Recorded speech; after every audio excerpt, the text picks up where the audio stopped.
right, thank you guys so much for being here. I'm going to just tell you a little bit about how we came to be here, about ReadyVet Go and about this program that we have for you guys today. I'm Dr. Danny Rabwin. I'm the founder of ReadyVet Go, which is a remote mentorship program for new and early career veterinarians. We are a cohort-based program, meaning we start at multiple times throughout the year with veterinary new grads who have just graduated and have joined practices and are starting the transition from school into practice. And we work as a group for 6 months to help support new veterinarians with that important transition from school into private practice. We have really experienced mentors, some of whom you will be able to meet today. We really focus on community. We really feel like there's strength in community and joy. This is a really amazing profession that you vet students are going to be part of, and you veterinarians already are. We're so excited to have you in this community. We really feel like when we focus on joy and community, we can really thrive as a profession.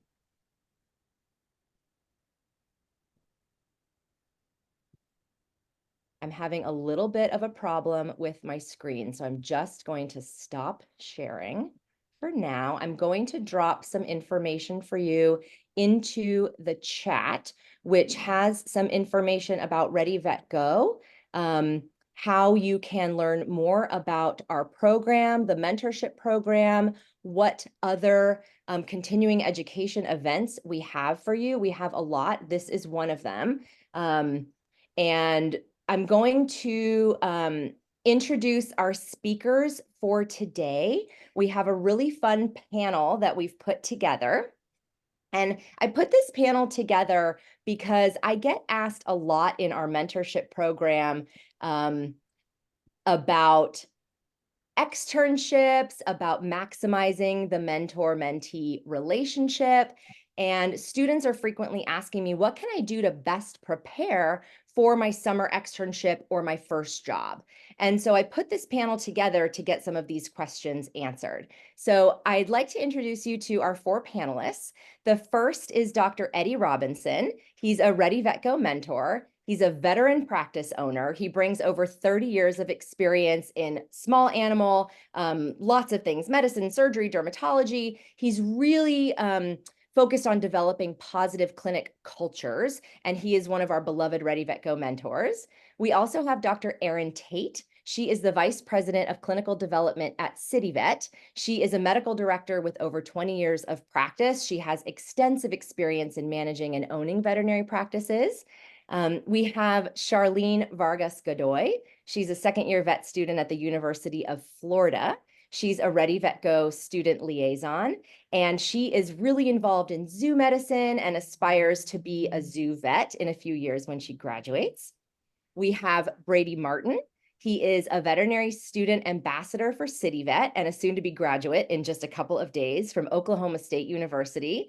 And he's really excited about his upcoming role in CityVet Las Colinas. So I'm really excited to welcome everybody. I'd like to start just by having each of you panelists just give a little welcome, maybe 1 minute or so, to just say hello and introduce yourself, add anything else that I left out from your bio. And why don't we start with Dr. Eddie Robinson?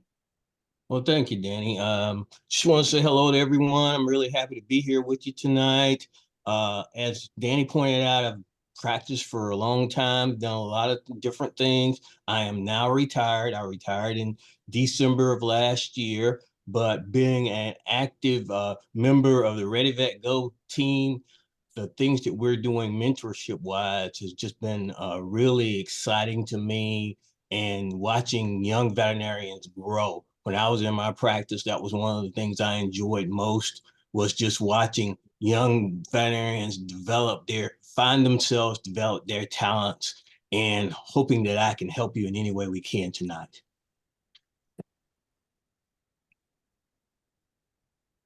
Thanks, Dr. Robinson. I'm having a little technical difficulty on my end, so I'm trying to fix those things. I would like to ask Dr. Tate to give a little intro next, please. Hi, guys. Welcome.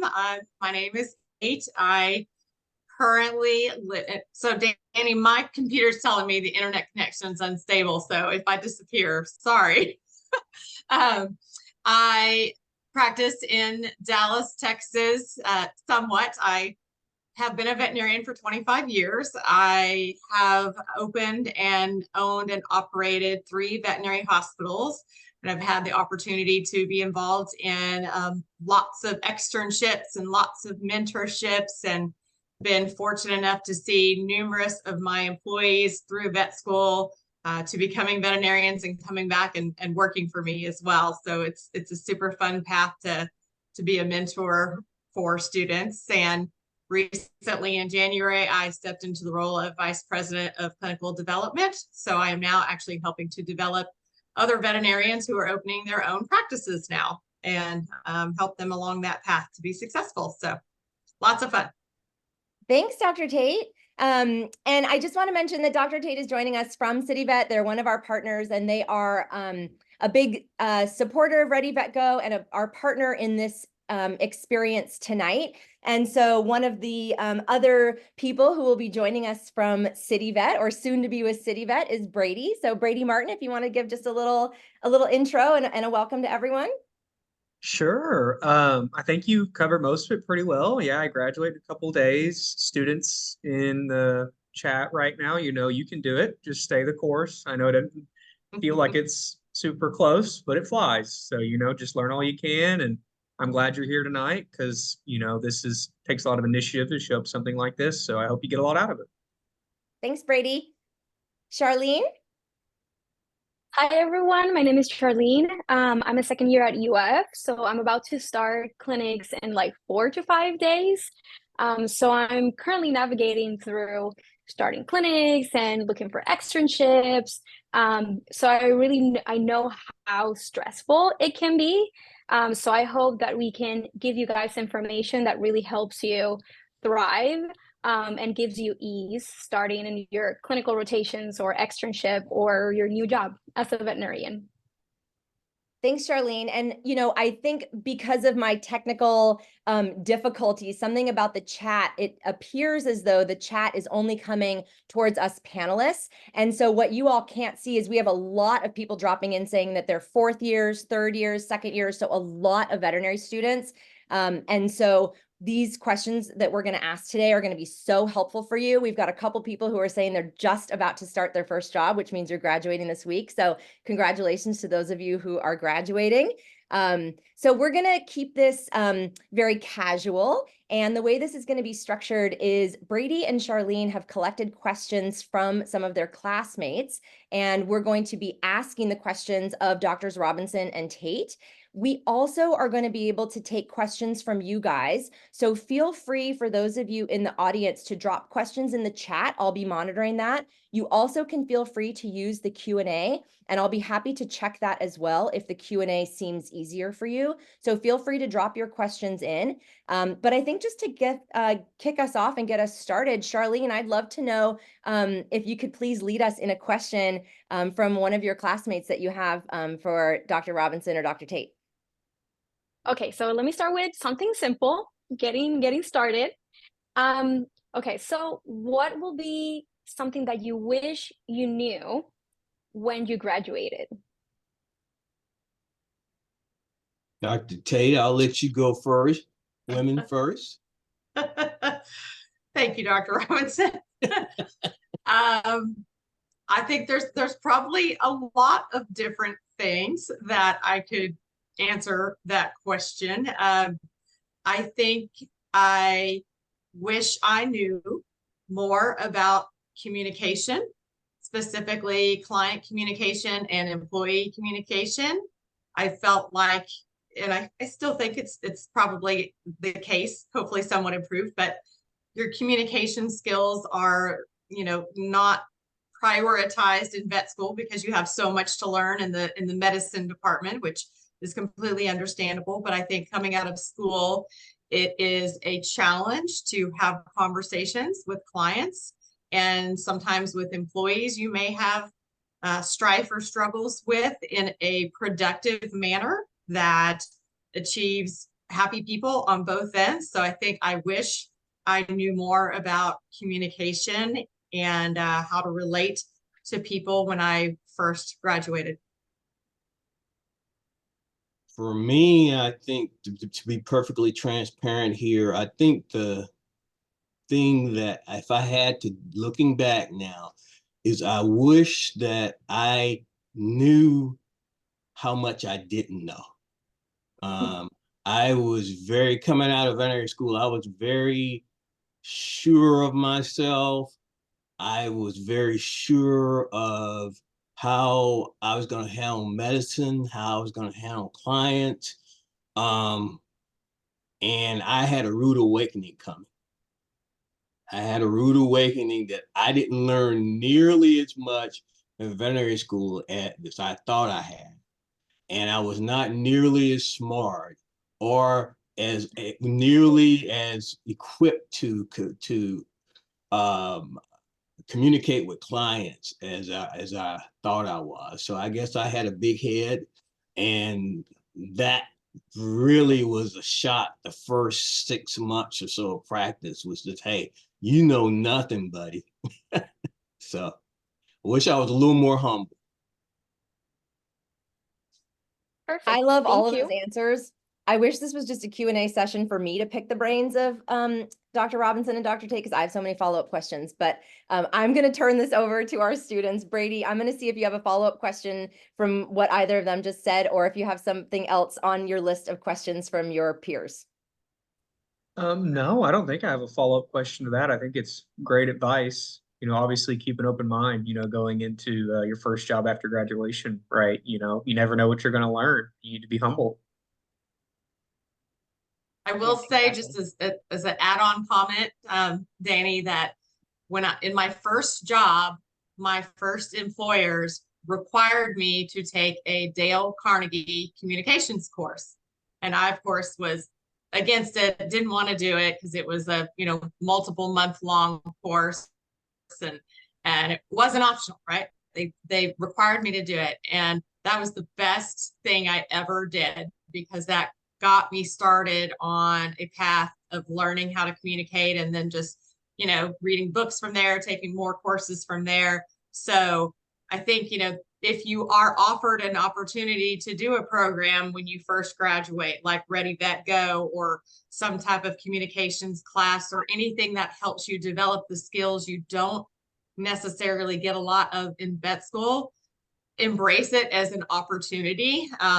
Not even if it's being suggested as you need to do this, embrace it, because it will help you tremendously.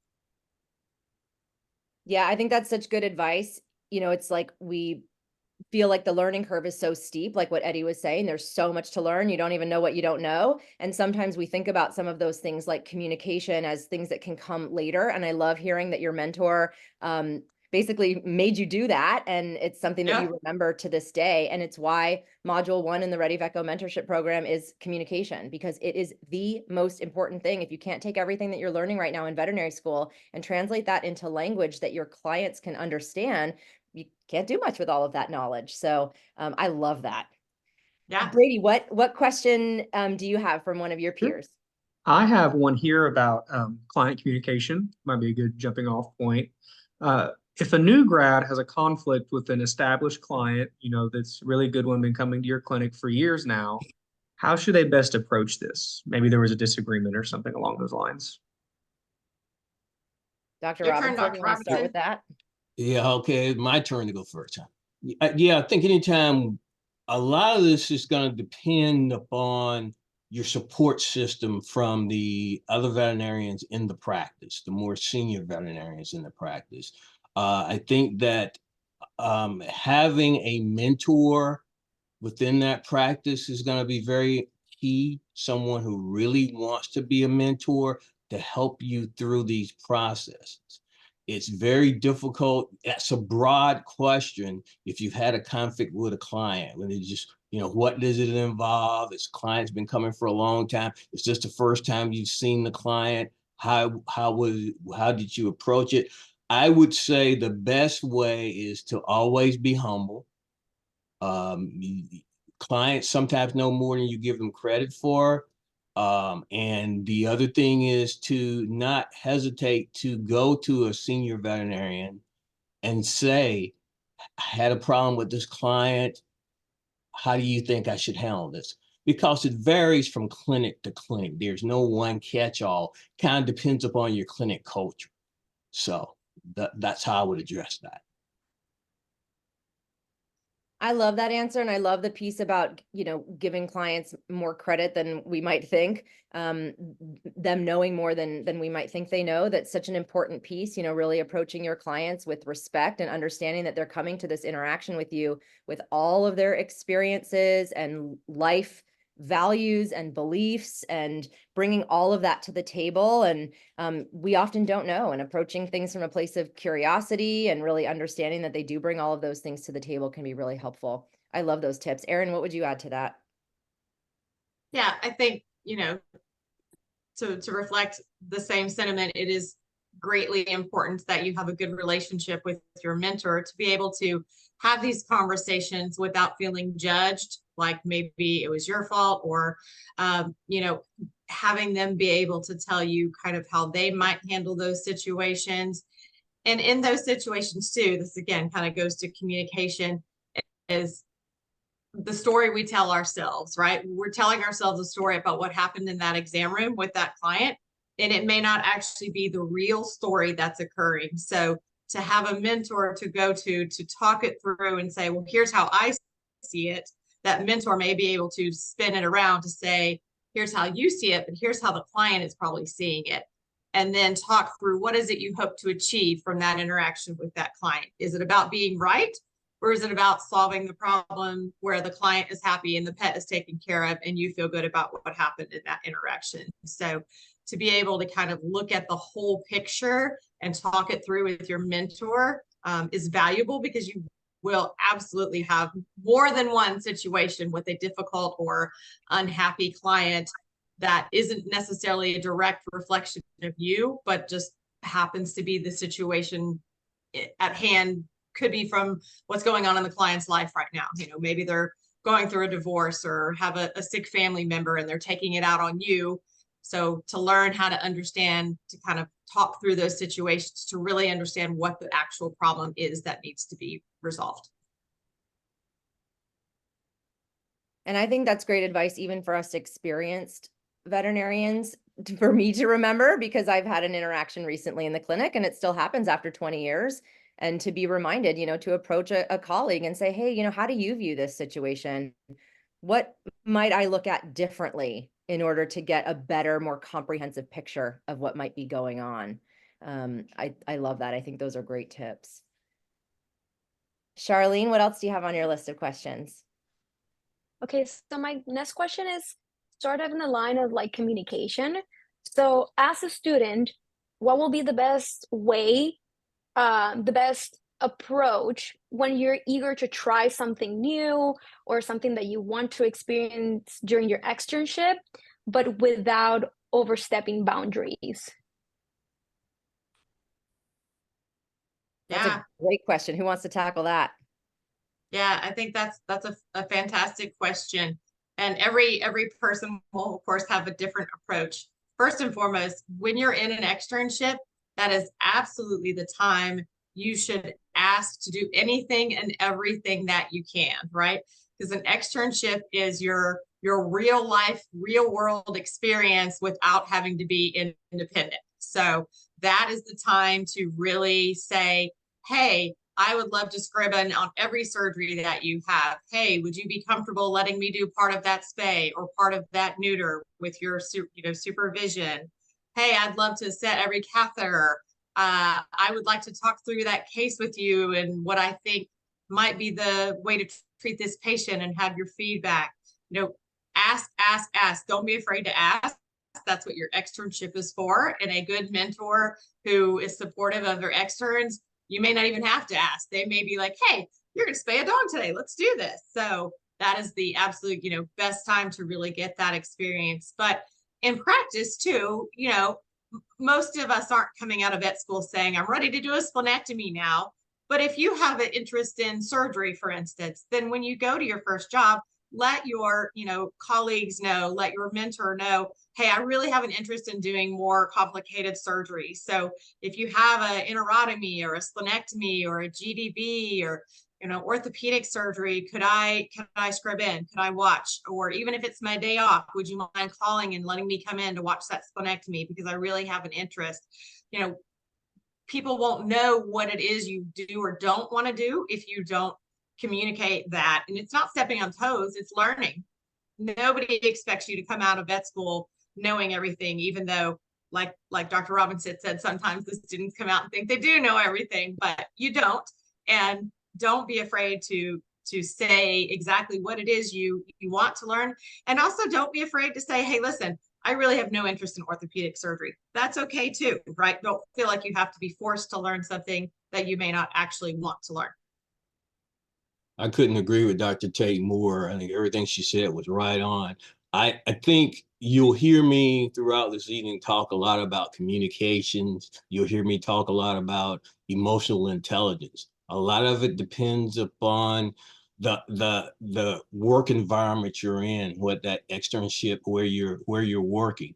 We always asked our externs to come in with a list of at least 10 things that they absolutely positively had to do, that they wanted to do, not things that we were going to have them do, but they wanted to do. And we pledged throughout their time there, we're going to do our very best to have them do those things. So in some cases, you have to be, in many cases, you have to be assertive, but you don't want to be overly aggressive. You have to have a feel for, to develop a feel for the environment, and that's where emotional intelligence comes in. You want to be assertive. You want to make this to your advantage. That's why you're doing it. You want to grow. So you want to go in with a really positive attitude. You want to go in wanting to get your hands dirty, but yet you have to be careful about stepping on toes, particularly the wrong toes. I think those are such good suggestions, and the emotional intelligence piece is something to remember. You're not going to always walk into a clinic for an externship in the summer during the school year with somebody like these two leaders who clearly love having externs and want them to jump in and do everything. You might not have somebody say, I want you to give me a list of 10 things you want to learn. You might be the one as a student to have to go and say, here's a list of 10 things I'd really like to learn. I would love if an extern came to me with that, because then I would really know how to help guide them through their couple of weeks that they were spending in my clinic. What do they really want to know? I was remembering when Dr. Tate was talking about jump in and do everything, I was remembering when I did a summer externship in veterinary school 20 something years ago, and something came in that needed a chest tube. And I said, pick me, let me do it, please. Like, I really wanted to do it. And they couldn't believe it. I was like, I don't know when I'm going to get an opportunity to place a chest tube again. And I just was so grateful that they let me and that I was able to have that experience, because then I remember when I did it on my own for the first time. And how often do we put those in? I mean, for me, not being, I'm in day practice, so it's not very often. Everything is new. And so I just love this idea of you're there to learn. This is your time. Be communicative and respectful, and ask to do as much as you possibly can. I love that. I want to extern with Erin and Eddie. Let's switch things up a little bit. Do you experienced leaders have any questions for our students? I think one of the things that I like to know from students is, what is your biggest fear coming out of veterinary school? Is it more of the actual medicine? Is it the communication? Is it the schedule? What's your biggest fear coming out of vet school?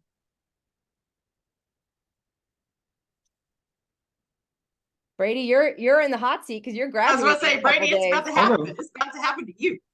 I think it varies from student to student. I think communication, y'all already touched on, it's so important, and it takes so much effort to teach if it doesn't come naturally to you. So that varies a lot from student to student. But I'll speak personally, I think it's kind of the medicine more than anything. us in GP, like we're doing so many varied things, and it's hard to feel adequate in each and every aspect, especially when you're starting out. It can feel kind of overwhelming, but it's just having that humility, I guess, to hopefully have a good mentor, you can reach out to and support you in those first couple months or so and get you on the right path. But yeah, that's kind of the scary part to me, I guess, is just going headfirst into everything. What I Yeah. like to ask students, just like Sharleen, who are now basically finishing up the academics and getting ready to go into clinics and really get your hands dirty, I always like to sit down and say, well, what have you learned about veterinary medicine these first 2 years that you think you're going to be able to carry over into the clinics? Okay. And I know that's a broad question, but what I try to get at it there is what's motivating you? You've been through 2 years in the classroom, but now most of us want to get our hands dirty. We want to get into it. But what have you learned? And it may be, in many cases, it may be not even something that you learn in class. It may have been something you learned socially, or it may have been something you learned from another classmate or whatever. What is it that's happened these first 2 years that's prepared you for the next 2 years? I think Charlene's in the hot seat for that one. You're starting clinics next week. I'm pointing strictly at her. Yep. That's a great question, because I think being like just focusing on books and just knowing all the minute details, you kind of lose perspective of why you're doing this, and that you're going to get to that point of, I'm going to be in front of a client, I'm going to be in front of an owner. And it's up to me. Sometimes it's very scary taking the wrong decision. So for me personally, I was blessed to have really great mentors that I work with as a technician, that I could see myself. I want to be like her. I wanted to be able to communicate like her.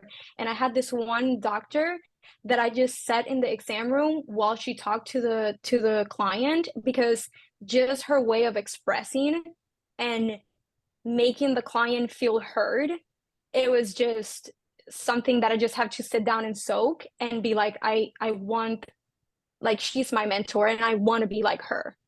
So I think that's something that's going to stick with me, and hopefully I'm going to get as close as possible to like the type of doctor that she is. Right. I don't know if I answer your question. You did. You very did. There was no right or wrong answer there. You gave me the answer.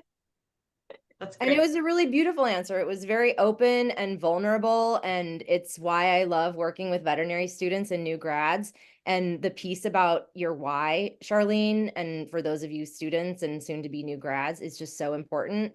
In our mentorship program, we always start at the beginning with articulating our why, because it's easy to forget that in the minutia of the day, because the learning curve is steep, and it is sometimes easy to forget why we're doing this. And the fact, Sharleen, that you can hone in on that after your second year as you're transitioning into clinics, I think is really important.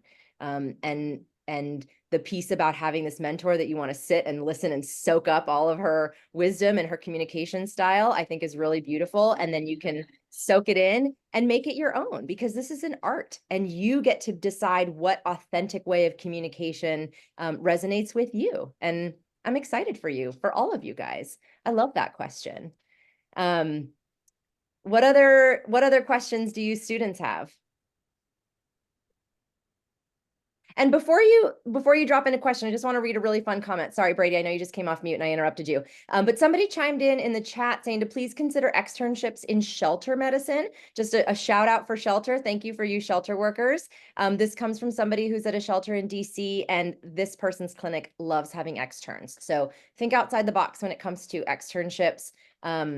So anyway, just reading that from the chat. Feel free to drop your questions and comments into the chat and I'll share them with everybody. All right, Brady, you're up with a question. I've got one. It's kind of like communication, but more from the team perspective. How can a new grad best ingrain themselves into an already established veterinary clinic between the technicians, support staff, everyone? I have a whole presentation on that question. That's a $1 million question there for sure. We're going to do a Ready Vet Go webinar with you, Erin, doing that. This question comes up a lot. Great question, Yeah. Brady. All right, Erin, summarize your presentation into Summarize, yes, summarize the presentation. You know, the biggest thing to know when you're integrating into a team, and I will try and make this brief, but you know, in your first days there, you got to get to know everyone. You got to get to know where everything is. You have to know everyone's name, their positions. And then as you're getting to know them, know their passions, know what they like, know not just what they do at work, but this is your work family and you are going to know them very well. And so don't be afraid to build a personal relationship with the technicians, the receptionists, the animal care attendants. All of those people are important in your new position to kind of befriend you. Technicians are your best friend. Many of the technicians coming into, when you come into a new practice, will know more than you, or even be able to help you when you're making a mistake and correct you. And the best thing you can do is embrace that. Let them mentor you just like you like to be mentored by your veterinary doctor. The technician can actually be your best friend too. So, you know, don't ever come into a new practice thinking like, I'm a doctor, I'm more important than the rest of the people here, because you are not. They are every bit as important as you. And, you know, treat them the same way you would like to be treated, right? The golden rule. So lastly, be friends with them, be friendly with them, but don't hang out outside of work and party and drink and things like that, because it's very hard to come to work the next day and have them respect you. But that does not mean that you cannot have a friendship with them in a professional manner. And that way they will actually want to work with you more if they think you care about them as a human. Couldn't agree more. Spot on. One thing I'd like to add, though, I think perhaps one of the most important relationships for a young veterinarian is to find a senior technician in that clinic and become a tick.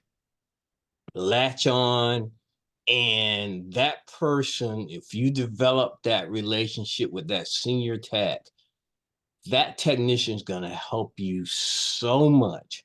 It's going to save your butt so many times that I've seen situations where veterinarians didn't work out in a particular situation because they weren't able to develop a relationship with a senior tech who could just have helped them so much. So as I go back and I look at my career, earlier on in my career, I wished I would have known that and really, you know, I was kind of, oh, I'm the vet, like, oh, I'm above everybody else.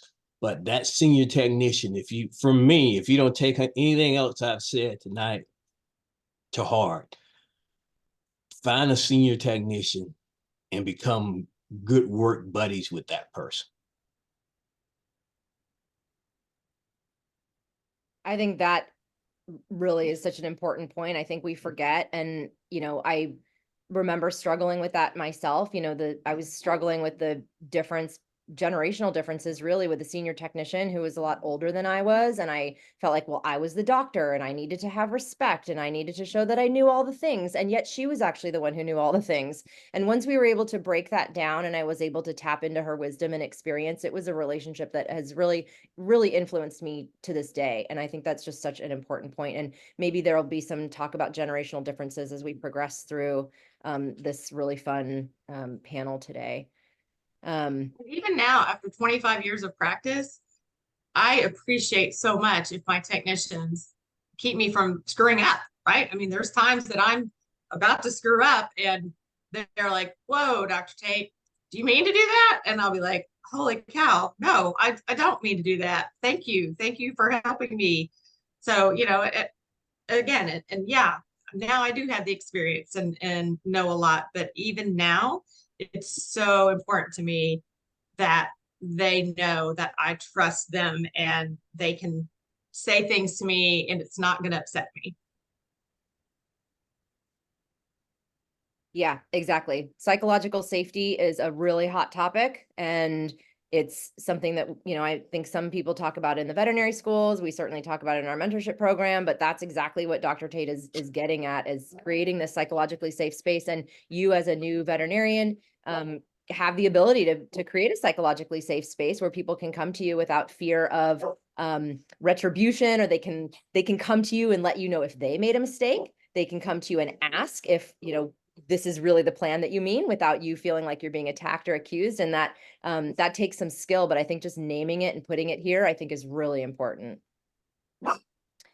I'd love to read a comment in the Q&A from somebody who's here, which says that this person's biggest fear is imposter syndrome, that they don't know anything, and I'm going to embarrass myself or disappoint my mentors. First of all, to the person who put this into the chat, thank you for that vulnerability. I think this is really common. I've experienced imposter syndrome multiple times throughout my life. I have it now as somebody who's building a business after being a veterinarian for 20 years. And I wonder, I'd love to hear from the leaders, but I'd also love to hear from the students about imposter syndrome, even if it's just to say, yeah, I have that too. Because I think normalizing it and just sharing in that can be really helpful. So this, I'll turn to all four of you guys. Who wants to start off this one about imposter syndrome?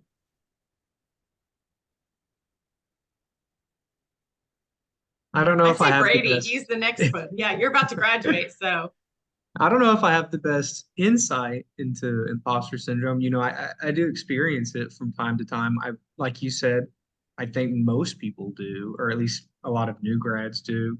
And it's, you know, you go out and you're always trying new things, it feels like, and you're definitely not going to be the best at them for a while. And it's sometimes in a clinic, it's hard because you see all of the experienced practitioners and even, you know, the technicians who are just so much seem like they're so much better at everything that you're kind of fumbling with. It's kind of demoralizing sometimes, but it's just part of learning.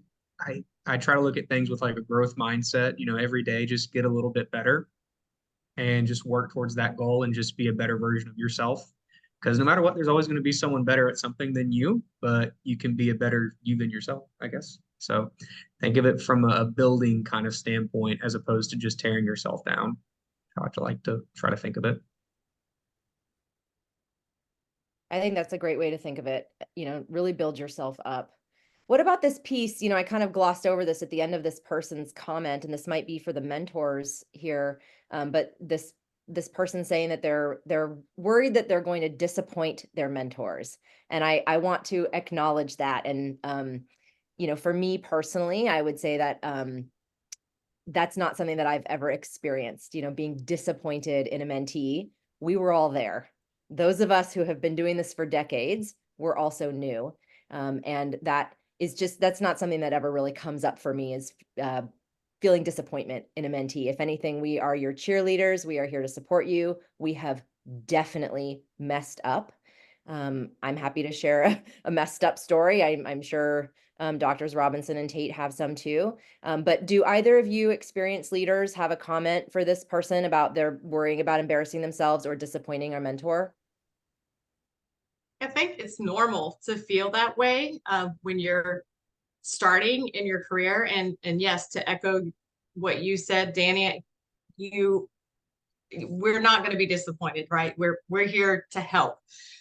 But I always tell, I've had multiple new graduates, multiples over the years, and oftentimes they will hear me talking to clients and just be like, I can't do what you do. I'll never be as good as you. I'll never be the kind of doctor you are. And I will say, yes, you will. Yes, you can. Keep in mind, you've been out of school 3 months. I've been out 20 plus years. There's a difference. So to compare yourself to your mentors or your colleagues who are more experienced than you is not fair to do, because it's not an apple to apple comparison. Second, I always tell my new veterinarians, you don't have to know all the answers. I don't know all the answers. A client appreciates honesty And if you don't know, you say, I don't know. Right. And there are plenty of times, even now, that I may say, huh, well, that's interesting. That doesn't really add up. I am not sure what's going on. You're going to have to give me some time to do a little research and figure some things out. I'll call you later. I mean, you don't have to make up something or pretend you know when you don't. Just be honest and say, well, here's what I do know. This is happening. This is happening. This is happening. But I don't know why this is happening. And I can't make this fit with this, this, and this. So, you know, I'm not sure. It's okay to say you don't know. What you don't want to say is, I don't know, and then give up, right? I don't know. Let me consult with some colleagues. Let me ask the other doctors in the hospital. Let me do a little research. Let me try and gather more information. I think that a client will respect you for that. And new grads are very scared to say they don't know something or they don't know the answer to something. And it's okay to not know everything. Absolutely. One of the great things about veterinary medicine is we continue to grow every day. And it's like Brady said, you just want to be a little better every day. After you've been practicing 3 years, you're going to be better than you were when you first started. And then when you 5 years, you've seen more cases, you've seen a lot of other things. Just strive to be just a little better every day. And the great thing is, no matter how long you practice veterinary medicine or how long you live life, when you stop growing, when you stop learning, that's when you even the very last day I worked in a clinic, I was still learning things. I was getting better. And now that I'm with CityVet Go, I'm still learning, you know? So we're all growing, hopefully, every day.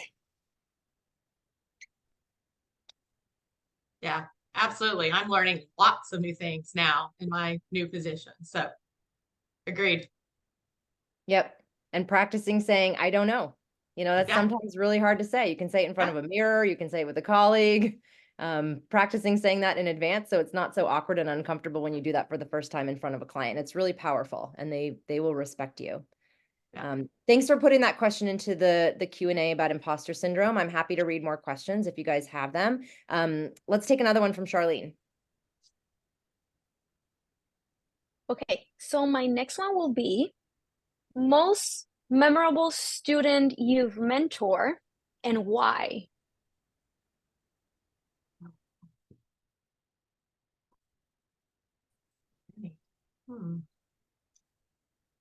Well, for me, the most memorable student that I've mentored over my years was a young man who started hanging out at my clinic when he was in high school. When I first opened my clinic, well, when I was working at another clinic, he hung out there. When I opened my clinic, he was the first person that I hired. He worked with me through high school, through undergraduate school, through veterinary school, and he came back to be my first associate. And he was like, my son was young, and I used to always, the young man that I was mentoring who became my associate, I would refer to him as Randall. That's my son's name. And I would refer to Randall as Robert. That was the mentee's name. So we became so very, very close. And up until this day, even after I retired in December, he and I talk every day. We just had a great chemistry. We went through a lot of things together, where there were opportunities for him to go other places. There were opportunities for me to um, push him in other directions or have other people in his position. But that chemistry was just there. And through ups and downs, we grew together over all those years. So he is just very special. I'm just thankful that I met that young man, and he's just been very, very special for me ever since. There've been a lot of others that have gone on to vet school and started their own practice and all, and even 2 others who've come to work for me, but none quite like him. He was kind of my first real mentee. So. Yeah, I mean, it is hard because there have been so many of my employees that have gone on to veterinary school and come back to work for me as veterinarians. And, you know, they're all fantastic. But if I had to pick one, I would pick a gal who started working for me as a technician prior to vet school. Of course, I wrote her recommendation and she went to vet school. She went to Texas A&M, and throughout the years she was at Texas A&M, I would come and do events with the students and speak to the students. So every time I would come and do an event, I'd stay at her house and we'd, you know, stay up chatting half the night, talking about vet school and the vet world and all of those things. And when she graduated from veterinary school, she did come and work for me right out of school as a new impressionable veterinarian. And we worked together for many years. She worked with me as I opened my second hospital. Shortly thereafter, she got pregnant with 2 sets of twins, so had 4 kids under the age of 4, and took a little hiatus for a while. And then she took a small part-time job working a few days a week for many years. And then she took another full-time job, and these are all at clinics that weren't CityVet clinics. And now she is opening her own CityVet practice as an owner and leader in the early 2025. So I'm very proud that she is now going to be an owner of a CityVet practice after all of our time together. I love both of those so much. I wasn't sure what stories were going to come out of that question that Sharleen asked, but the fact that both of them, you know, were like early mentor-mentee relationships that you guys had, that you've seen over the years, you know, and you've watched people through their own kids and becoming leaders in their practices, maybe even opening their own practices. I mean, these are really special relationships. And, you know, you don't always know as a vet student or a new grad, which of those mentors you're going to keep, you know, throughout your life. And I encourage you all to collect mentors. Just keep them, put them in your pocket. You know, you never know when you're going to need to call on somebody. And hearing these stories of these relationships that have lasted a really long time are really powerful. And so it's really exciting to hear that those were the 2 stories that you guys both remember, and just something fun to keep in mind for those of you students and soon to be new grads. That was a good question, Sharleen. I think it's important to note also that it is just as valuable, meaningful, and important to us to have mentees as it is to you to have mentors. So my mentees mean more to me than anything. So don't feel like it's a one-way street when you're looking for a mentor. Your mentor usually gets a lot out of it too. Thanks for saying that. That's a really important piece. We get so much out of these relationships. I mean, first of all, you guys know a lot more because you've got all this information brand new. I get to learn so many new things. And they're really rewarding relationships, and they really ought to be collaborative, and they ought to be kind of a 2-way relationship. And so I think that's a really important point. Brady, any other questions on your list? Yeah, so y'all just mentioned in some great stories, you know, beautiful success of mentorship. I guess mine's kind of more in the opposite direction though.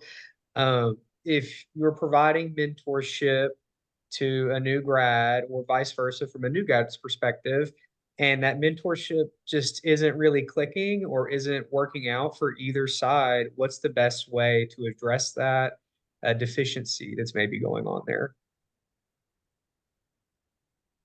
Well, I think sometimes it comes down to knowing when to say when. It's just not, sometimes it's not working, and you want to analyze what you're doing. You know, you want to sit down. If it's not working, first of all, did we have a good plan for the mentor-mentee relationship? Sometimes everybody's not focused on being a mentor. Because they're busy at the clinic, they have other focuses. Some people just aren't good teachers and they don't want to teach. and they don't want to be a mentor.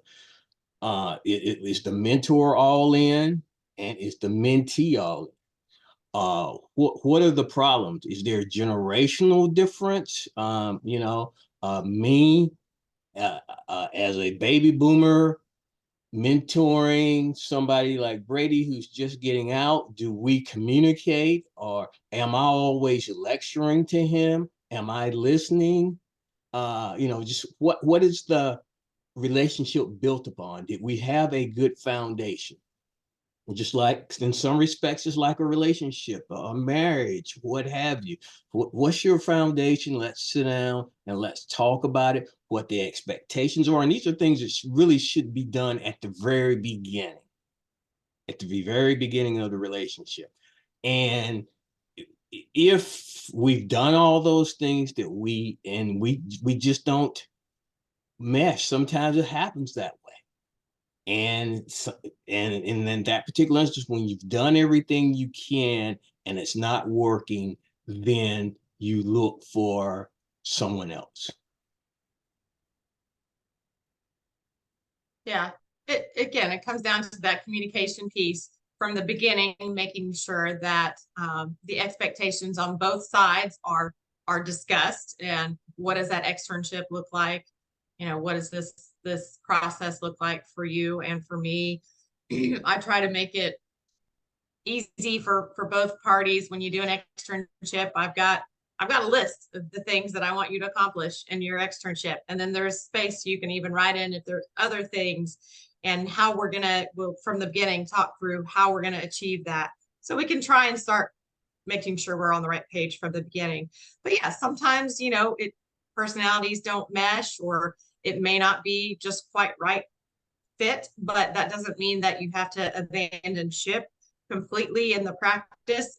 If you have other veterinarians either within that same practice or within the practices in the vicinity. So for us with CityVet, especially in the Dallas area, we've got numerous city vets all within a few miles of each other. So maybe it's not working out with one practice, but we could pair you with a vet at another practice who may be more like-minded as far as wanting exotics or surgeries. So you can try and find an alternative. If it's not that person, is there another person in that practice or in that practice group that can meet the needs of both parties? That was a Those are great great. question. And go ahead. I was gonna say those are great responses. I appreciate that a lot. Thank you all. Sure. They were really good. And the common theme, that I heard among others really was around communication. It's what we've talked about in respect, like many times tonight. One thing I hear about from practice owners, they say they're disappointed. They hired a new grad. They thought they were being a great mentor, and their new grad quit without any warning. And when we sit down and talk about where the breakdown occurred, it's because often what the mentor was offering as mentorship was not being received the way the mentee wanted it. The mentee might have thought mentorship looked differently. They might have had other expectations of what that mentor-mentee relationship ought to look like, and it wasn't set up in advance. And I think it was Eddie, or maybe both of you, who said to talk about those expectations up front. It'll really minimize some of that disconnect that we can see in those relationships. It really all comes back to communication. And then if you've done all of that and you're still not getting your needs met, just ask. You might not know who these veterinarians have in their network. Dr. Tate might have another CityVet clinic down the road who sees the exotics that you want. And so if you don't ask, you're not going to know. And so, sometimes getting out of your comfort zone with the communication. But great answers. We are like coming up on time. I feel like I have so many more little nuggets that I want to get out of all of you. I think, Sharleen, we might have time for one more of your questions. Do you have a big one? Anything juicy or provocative? Nothing juicy, but I do have one that it is, as mentors, what are the things that you guys believe make a successful externship?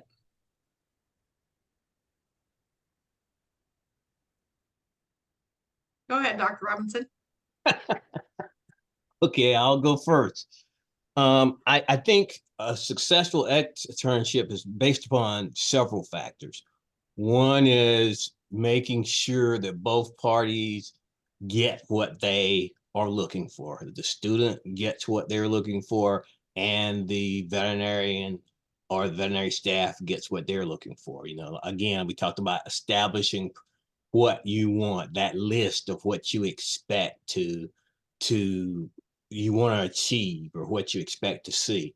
And by the same token, the veterinarian or veterinarians being able to give you what they expect from you. So I think again, it's just one of those situations where you both give and receive, and it's mutually beneficial for each. I think you walk away in that situation, you walk away having grown, and then the veterinary group also have grown because they've learned from you. Yeah, excellent points. You know, as we talked about, communication will be important. I think a couple of things to think about when you're talking about an externship is, one, you may go into an externship saying, I want to be a mixed animal practitioner. So I'm going to set my externship up at this, mixed animal practice with this mentor. And the externship process is a great time for you to talk through with your mentor if it's what you really want. So you may do your externship in mixed animal and go, crap, I don't want to be a mixed animal doctor. I think I just want to work on cats and dogs. The beauty of the externship with a good mentor is you can talk that through and figure out what it is you really want to achieve when you get your first job. Maybe it's different than what you thought it was when you went into your externship programs. You can also think of your externship as the longest working interview you'll ever have, right? So it's like a super long job interview. So in that time, a good mentor will help you practice your skills, practice your communications, practice your interviewing. Again, talk through what you may or may not want. And at the end of that, you may even land a job after your externship if you had a good relationship with your mentor and were able to work through some of those things. So I also think it is never too early to start the externship and mentorship process. Some veterinary schools will allow you to do externships early in your career, in second year, third year. Some companies like in CityVet, we take externs early. They don't have to be fourth years; they can be third years, second years. We will take an extern anytime because I love to teach, and mentorship is important early in your career as well as late in your career. So just realize that that is the time to figure out kind of what you want your first job to look like, including what kind of mentor you want to have in your first job, if you kind of try it out first.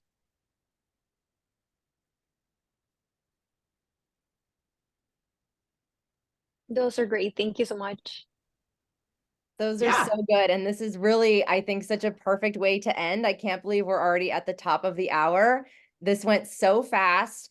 Sharleen and Brady, I just can't thank you enough for participating, putting yourself out there as students, gathering questions from your classmates. You guys had amazing questions. I know you had more that we just didn't even have time to get to.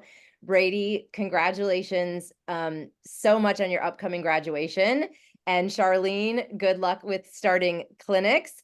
Dr. Eddie Robinson, thank you so much for being here. I always could sit and listen to your wisdom. And Dr. Erin Tate from CityVet, I can't thank you enough. You had just so much wonderful advice and wisdom to share with this community. We had a lot of people who were here. I want to thank everybody who was in the chat and participating. A couple of just sort of housekeeping items. This is a webinar panel that was a joint collaboration between Ready Vet Go, which is the mentorship program for new and early career veterinarians. I just dropped that information into the chat. And CityVet, who's one of our partners, CityVet just announced that they're guaranteeing enrollment in the Ready Vet Go mentorship program for any new grad that they hire. So this is a great group for those of you who are looking for jobs because they really value mentorship. And this was a really great partnership. So I just want to call that out. I did drop the information for CityVet into the chat as well. I do see gratitude coming into the chat. So thank you guys so much. This was a really, really wonderful event. The Ready Vet Go community is free for everybody, and you will be always on the list to receive information about all of our upcoming webinars. This will be recorded and will be available on demand for free in the Ready Vet Go community. Thank you guys so much. I am going to stay on for a moment and try and share my screen with a QR for our upcoming Ready Vet Go cohort for new grads. It's going to be starting in July. I had some technical difficulties before, so I didn't want to try doing that again. For those of you who need to hop off, please do. And thank you so much. And for those of you panelists, the gratitude is really coming in. I think this really resonated with a lot of people. We do tentatively have plans to do this in the fall for those of you who are going to be starting in school and at your new job. So thank you guys so, so much. If you want to see a QR for some of our upcoming information, feel free to stay. Thanks, everyone.